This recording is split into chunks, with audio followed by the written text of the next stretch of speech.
తెలంగాణ నవనిర్మాణాన్ని పవన్ కళ్యాణ్ వచ్చి ఇక్కడ సభ పెడతాడు. నేనేమంటున్నా అంటే లోకేష్ గారు పవన్ కళ్యాణ్ గారు వాళ్ళది ఒకటే ప్రభుత్వం కదా, ఆంధ్ర ప్రభుత్వాన్ని నేను విజ్ఞప్తి చేస్తున్నా. వానాకాలం వస్తుంది, మీ సెక్రటేరియట్లో మీ అమరావతిలో మీ ముఖ్యమంత్రి గారి కుర్చీ కింద నీళ్ళు రాకుండా చూసుకోండి. ఫస్ట్ ప్రతి వానాకాలం అక్కడ క్యాపిటల్ మునుగుడే, ప్రతి వానాకాలం అక్కడ క్యాపిటల్ మునుగుడే. అంటే ఎంత అవమానం ఇది ఆంధ్ర ప్రజలకు చెప్పండి. నాయకులేమో వాళ్ళు ఇప్పటికీ కూడా ఆంధ్ర మంత్రులు వచ్చి హైదరాబాద్లో ఆపరేషన్లు చేయించుకొని పోతారు. 12 ఏళ్ళు అయింది, ఆడ కట్టుకోరాదనే హాస్పిటల్. మీ ప్రజలకు ఎట్లా మరి? మీరంటే కార్లు ఉన్నాయి, రయ్యరువే వచ్చిపోతారు. ప్రజలకు ఎట్లా? వాళ్ళు ఎక్కడికి పోవాలి? అయితే నెల్లూరులో ఉన్న వాళ్ళు చెన్నైకి పోవాలి, అక్కడ ఉన్న వాళ్ళు బెంగళూరు పోవాలి, అనంతపురం వాళ్ళు, లేకపోతే విజయవాడ దగ్గర ఉన్న వాళ్ళంతా హైదరాబాద్కి రావాలి. అంటే ఇప్పటికీ కూడా మీ ప్రజలకు హాస్పిటల్ కట్టరు, ఇప్పటికీ మీ ప్రజలకు కావాల్సిన వసతులు ఇయ్యరు. మీ రాజకీయ అవసరాల కోసం మాత్రం తెలంగాణ మీద పడేస్తారు. ఇది కరెక్ట్ కాదు. మేము గమనిస్తున్నాం. తెలంగాణ వాదులం రాజకీయంగా పరిణితి చెందినటువంటి వాళ్ళం. మీరేదో రెచ్చగొట్టంగానే మేము రెచ్చిపోయి మేము ఇడికేలేదో అంటాం అనుకునేరు. కానీ ఇక్కడ వాళ్ళ ఏజెంట్ ముఖ్యమంత్రి గారు ఉండడం వల్ల నష్టం ఏం జరుగుతుందంటే రకరకాల విగ్రహాలు పెడుతున్నారు.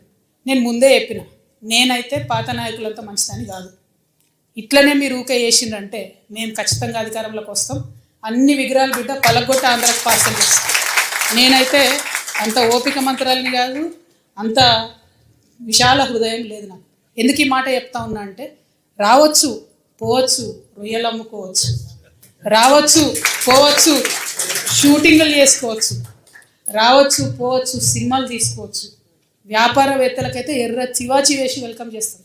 ఎందుకంటే స్విట్జర్లాండ్ అని కాలు పట్టుకొని, యూకే అని కాలు పట్టుకొని, జపాన్ అని కాలు పట్టుకొని ఇడికి రాండయ్యా భూములు ఇస్తాం అంటున్నాడు. ఆంధ్రాలో శ్రీ సిటీ అని కట్టిండు ఆయన, ఎవరో రెడ్డి శేఖర్ రెడ్డి ఎవరు, ఆయన కూడా వెల్కమ్ చెప్తాం మనం. ఎందుకంటే నేను ఒక పేరు ఎందుకు చెప్తున్నా అంటే సక్సెస్ఫుల్ మోడల్. అక్కడ 30 దేశాల నుంచి వచ్చి కంపెనీలు పెట్టుకురు ఆయన సిటీలో. ఇక్కడికి వచ్చిండు అనుకోండి, మన దగ్గర 60 దేశాలలో వచ్చి కంపెనీ పెడతారు. మాకు ప్రాబ్లం వాళ్ళతోని కాదు, ప్రాబ్లం అలా మీళ్ళు వచ్చి మళ్ళా ఆంధ్ర రాజకీయ నాయకులు వచ్చి సెక్రటేరియట్లో గంట తిప్పుతామంటేనే మాకు ప్రాబ్లం. అది రానియం. పవన్ కళ్యాణ్ గారు ఆయన మీద ప్రొఫెసర్ నాగేశ్వరరావు గారు ఒక మాట మాట్లాడారు. అట్లనే నిన్న మన పాశం యాదగిరి అన్న ఒక మాట మాట్లాడారు. మాట్లాడంగానే ఇక్కడ వాళ్ళ ఏజెంట్ ఉన్నాడు కాబట్టి ఆంధ్ర పోలీసు వాళ్ళు మా మేధావులు ఇంటికి వస్తారు. ఇట్లా చేస్తే మాత్రం ఊరుకోం, క్వశ్చనే లేదు. మాకు అన్ని రైట్స్ ఉన్నాయి, మేము అనుకున్నది మేము ఖచ్చితంగా చెప్తాం. రాజకీయంగా దమ్ముంటే దాన్ని ఎదుర్కోండి. మీ కాడ రాజధాని కట్టుకున్నాడు రాదు శాత కాదు, కానీ ఇడికి వచ్చాక తెలంగాణ నవనిర్మాణం చేస్తాడు. మా పని మేము చేసుకుంటాం, మా నిర్మాణం మేము చేసుకుంటాం, మా కథలు మేము పడతాం. రాష్ట్రం విడిపోయింది, ప్రజలు విడిపోలే. మీరు ప్రజల మధ్యలో చిచ్చు పెట్టకండి. చిచ్చు పెడితే మాట్లాడేటోళ్ళు లేరు, ఊరుకుంటోళ్ళు లేరు అనుకుంటారేమో. ఇగో ఈ జెండా రాకముందు లెక్క వేరే, ఇప్పుడు లెక్క వేరే. టీఆర్ఎస్ 2.0 ఇక్కడ, టీఆర్ఎస్ 2.0 ఇక్కడ పెట్టుకుంటే మాత్రం మంచిగా ఉండదు. ఇదివరకు ఒకసారి పెట్టుకున్నారు, రాష్ట్రం వచ్చింది. ఈసారి మూతి పనులు రాలిపడతాయి. కాబట్టి మీరు మా ప్రజల్ని తక్కువ చేసి మాట్లాడడం, మా మేధావుల మీద చేయాలనుకోవడం, లేనిపోని సాంస్కృతిక పెత్తనం మా మీద రుద్దాలనుకోవడం, మీకు అక్కడ రాజధాని కట్టుకోవడం చేతగాక మీ పొలిటికల్ పంచాయతీలను తీసుకొచ్చి మా మీద రుద్దడం. ముందు మీ రాజధాని కట్టుకోండి. మా జిహెచ్ఎంసీ ఎన్నికలలో పోటీ చేసే విషయం మీరు మళ్ళీ ఆలోచించారు. మా జిహెచ్ఎంసీలో ఇక్కడ సెటిల్ అయ్యి ఇక్కడ ఉన్నటువంటి ఆంధ్ర బిడ్డలు మా వాళ్ళు. గత 12 ఏళ్ళుగా వాళ్ళని మేము కడుపులో పెట్టుకొని కాపాడుకున్నాం. ఇంకా ఎన్ని ఏళ్ళైనా అట్లనే కాపాడుకుంటాం. తెలంగాణ వాళ్ళం ఎవరిని ఇబ్బంది పెట్టేటోళ్ళం కాదు. చుట్టపు చూపుగా వచ్చినా ఇంటికి వచ్చినా వాళ్ళని ఉన్నాం, వాళ్ళు మన దగ్గరే ఉన్నారు, మన దగ్గరే సెటిల్ అయిన వాళ్ళతో ఇబ్బంది లేదు. రాజకీయంగా పెత్తనం చేస్తాం, సెక్రటేరియట్లో ఏలు పెడతాం, మీ విధానాలలో ఏలు పెడతాం, మీ నీళ్లు దోసుకుంటామంటే మాత్రం ఊరుకునేది ఉండదు. ఖచ్చితంగా చెప్తా ఉన్నాం. ఇవాళ మా ఉద్యమ ఆకాంక్షలో పరిరక్షణలో భాగంగా మొట్టమొదటిది మా అస్తిత్వాన్ని పరిరక్షించుకోవడం. ఆ అస్తిత్వాన్ని పరిరక్షించుకోవడంలో మీరు ఆంధ్ర వాళ్ళైనా సరే, ఇక్కడ ఆంధ్ర ఏజెంట్గా ఉన్న తెలంగాణ ముఖ్యమంత్రి అయినా సరే, తెలంగాణ అస్తిత్వాన్ని క్వశ్చన్ చేసే విధంగా మాట్లాడితే మాత్రం ఊరుకునేదే ఉండదని చెప్పి ఈ సందర్భంగా తెలియజేస్తూ, మరి ఇక్కడ ఉండేటటువంటి మన ఉద్యమకారులకు నేను రిక్వెస్ట్ చేస్తూ ఉన్నా. ప్రభుత్వాన్ని మనం పదే కోరినాం, 2.5 సంవత్సరాలు అయింది. ఉద్యమకారుల ఆకాంక్షలు నెరవేర్చండి, ఉద్యమకారులకు మీరు ఇచ్చినటువంటి వాగ్దానాలు నెరవేర్చండి అని పదే అడిగినాం. అడిగితే ఏం చేసిండ్రు? ఇప్పుడు వరకు 2 సార్లు 3 సార్లు కమిటీ చేసిరు. టైంపాస్ చేస్తున్నారు తప్పితే విషయం అయితే క్లారిటీ ఇస్తలేదు. రేపు 2వ తారీఖు, రేపు తెలంగాణ రాష్ట్ర అవతరణ దినోత్సవం. మనందరం సగర్వంగా జెండా వేసుకొని చాటే రోజు. రేపు ముఖ్యమంత్రి గారికి మేమందరం ఇక్కడ నుండి ఈ రౌండ్ టేబుల్ వేదికగా డిమాండ్ చేస్తూ ఉన్నాం. ఏదైతే మీరు మేనిఫెస్టోలో ఉద్యమకారులకు హామీ ఇచ్చిందో అది రేపు ప్రకటించండి. కమిటీలు చాలు, ఇక టైంపాసులు చాలు, కాకమ్మ కబుర్లు చాలు, కేకేలు పీకేలు ఇవన్నీ మాకు వద్దు. మాకు కావాల్సింది ఏంటిది? మీరు ఉద్యమకారులకు ఏదైతే ల్యాండ్ ఇస్తామన్నారో 250 గజాలు అది ఇవ్వండి. మీరు ఉద్యమకారులకు అమరవీరుల కుటుంబాలకు ఏదైతే పెన్షన్ ఇస్తామన్నారో అది ఇవ్వండి. ఏమేమైతే మీరు వాగ్దానం చేసిరో అది ఇవ్వండి. కేవలం కోదండరామ్ సారు ఒకరిద్దరు బెనిఫిట్ అయితే సరిపోదు. ఎవరిని చూసి అయితే ఉద్యమకారులు కాంగ్రెస్ పార్టీ కోటేసిండ్రో ఆ నాయకులకు వాళ్ళందరూ కూడా మేము హెచ్చరిక చేస్తూ ఉన్నాం. మీరు ముఖ్యమంత్రి గారిని కన్విన్స్ చేయండి. రేపు రాష్ట్ర అవతరణ దినోత్సవం నాడు జరిగేటటువంటి ఆ స్పీచ్లో ఖచ్చితంగా ఉద్యమకారులకు డిసైడెడ్గా ఇవ్వాలి.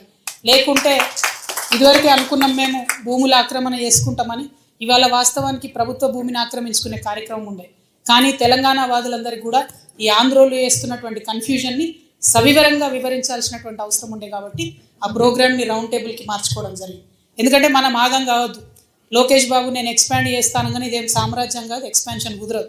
దాని వెనుకున్న విషయాన్ని అర్థం చేసుకోవాలి. వాళ్ళు అక్కడ లోకల్ పంచాయతీ ఉండి తెలంగాణకు వస్తాం ఇక్కడికి వస్తాం అంటారు. ఇదివరకు ఇక్కడికి ఆంధ్ర పార్టీలు వస్తే వాటికి ఇక్కడ ఎగ్జిస్టెన్స్ లేదనే పంపించారు కదా ప్రజలు. ఇది ప్రజాస్వామ్యం, ఎవరైనా రావచ్చు, పోటీ చేయొచ్చు. కానీ ప్రజలు ఓట్లేరు అన్న విషయం తెలిసింది కాబట్టే ఇక్కడ దుకాణాలు బంద్ పెట్టుకొని అక్కడ పోయిండ్రు. ఇవాళ రాజకీయాల కోసం మాట్లాడుతున్నారు. కాబట్టి ఆ విషయాన్ని మనం ఖండిస్తూనే మన రాష్ట్రంలో మన ప్రభుత్వం నుంచి రావాల్సినటువంటి అంశాల మీద, ఆకాంక్షల మీద అందరం కూడా మాట్లాడాలని చెప్పి మళ్ళొకసారి కోరుకుంటూ ఇప్పుడున్నటువంటి ముఖ్యమంత్రి గారికి కూడా హెచ్చరిక చేస్తున్నాం. మీరు గోదావరి కావేరి లింక్ ప్రాజెక్టు పోలవరం నుంచి పోతుందంటే ఒప్పుకొని సంతకం పెట్టి వచ్చింది. నీటి హక్కులను వదులుకుంటున్నారు. కరెక్ట్ కాదు. కేంద్ర ప్రభుత్వంతో సత్సంబంధాలు ఉన్నాయని చెప్తున్నారు కానీ రాష్ట్రానికి రావాల్సిన నిధులు తెచ్చుకోలేకపోతున్నారు. అది కూడా కరెక్ట్ కాదు. సో రాష్ట్ర డెవలప్మెంట్లో కూడా మనం ఏం కార్యక్రమాలు చేయాలో కూడా మీరందరూ సలహాలు సూచనలు ఇవ్వాలని కోరుతున్నాం.